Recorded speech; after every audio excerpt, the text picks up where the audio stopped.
Сегодня Алекма встречает одного из своих сыновей. Буквально на днях вернулся домой олегминчанин, уроженец села Улахан-Мунку. Он у нас молодой человек, был мобилизован во время первой волны. Он получил повестку и как гражданин Российской Федерации выполнил свой гражданский долг и был мобилизован.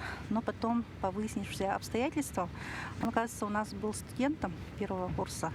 И когда обратилась к нам супруга в администрацию района, потом провели проверку, действительно ли он является студентом. Да, действительно он являлся студентом.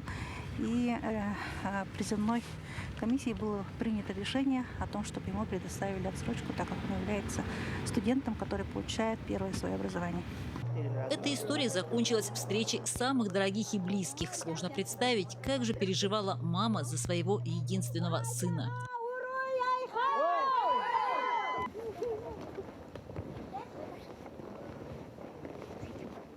Я очень волнуюсь.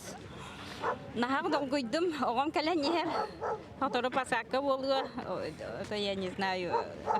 Я плакать хочу. От радости, от счастья, да? Марина Михайловна, мама нашего героя Василия. Единственный сыночек он у меня. И две лапочки-дочки. И две лапочки, да. Большое счастье сегодня в семье. Конечно. Самое счастье – это наши дети. Особенно сыночек приезжает. У входа собрались много встречающих.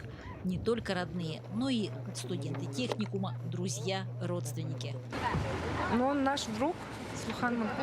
Вместе он наш герой. Добрый, как его, охотник. Он как приехал, вот, как сказать, очень хорошо. Ждут Василия и на его месте работы в кладовой Алекмы. Домой. Это слово самое родное и желанное, долгожданное и исполненное. Елена Фаст, Максим Копылов, Алекминск.